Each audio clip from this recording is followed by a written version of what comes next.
Hi అండి, ఈరోజు recipe వచ్చి ఎంతో రుచిగా ఉండే క్యాబేజీ ఫ్రై. ఇది ఎలా ప్రిపేర్ చేసుకోవాలో ఇప్పుడు చూద్దాం. ముందుగా గ్యాస్ స్టవ్ మీద కడాయి పెట్టుకుని దాంట్లోని ఒక 4-5 ఎండుమిరపకాయలు అండ్ అలానే చిన్నగా ముక్కల కింద కట్ చేసుకున్న ఎండి కొబ్బరి కూడా వేసుకోవాలి. తర్వాత 1 స్పూన్ వరకు జీలకర్ర వేసుకొని సిమ్ ఫ్లేమ్లో పెట్టుకుని వీటన్నిటిని డ్రై రోస్ట్ చేసుకోవాలి. వీటితో పాటే ఒక 2 స్పూన్స్ వరకు పల్లీలు వేసుకోవాలండి. నా దగ్గర వేయించినవి ఉన్నాయి కాబట్టి లాస్ట్లో వేస్తున్నాను. దీంట్లోనే ఒక 4-5 వెల్లుల్లిపాయ రెబ్బలు వేసుకుని ఒక 1 మినిట్ పాటు వేపించుకుని స్టవ్ ఆఫ్ చేసుకోవాలండి.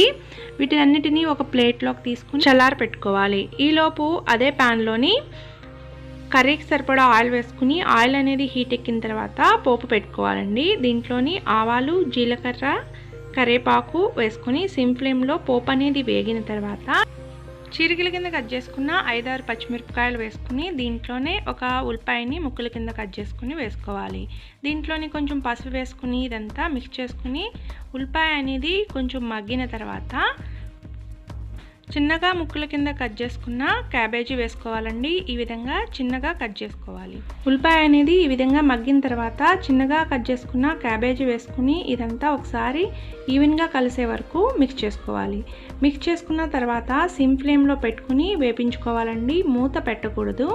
ఈ విధంగా చిన్నగా కట్ చేసుకుని సిమ్ ఫ్లేమ్లో పెట్టుకుని వేపించుకోవటం వల్ల క్యాబేజీకి ఉండే పచ్చివాసన అంతా పోయి కర్రీ అనేది టేస్టీగా ఉంటుంది. ఈలోపు ముందుగా వేపించి పెట్టుకున్న వీటన్నిటిని మిక్సీ జార్లో వేసుకుని మరీ మెత్తగా కాకుండా ఈ విధంగా పౌడర్ కింద బరకగా పెట్టుకోవాలండి.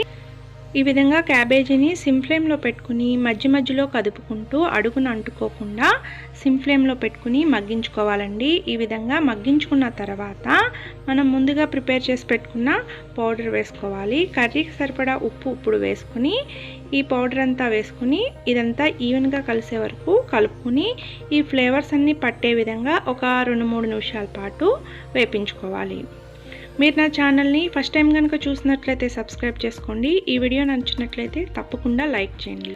ఇప్పుడు చివరగా కొత్తిమీర వేసుకుని ఇదంతా మిక్స్ చేసుకుని మరొక 2 నిమిషాల పాటు ఈ ఫ్లేవర్ పట్టే విధంగా వేపించుకుని డిష్ అవుట్ చేసుకోవటమేనండి. ఫ్రైలోని కొంచెం కొత్తిమీర ఎక్కువ వేస్తేనే ఫ్లేవర్ పట్టి ఈ ఫ్రై అనేది రుచిగా ఉంటుంది. అంతేనండి, ఎంతో రుచికరమైన క్యాబేజీ ఫ్రై రెడీ అయిపోయింది. Thank you for watching.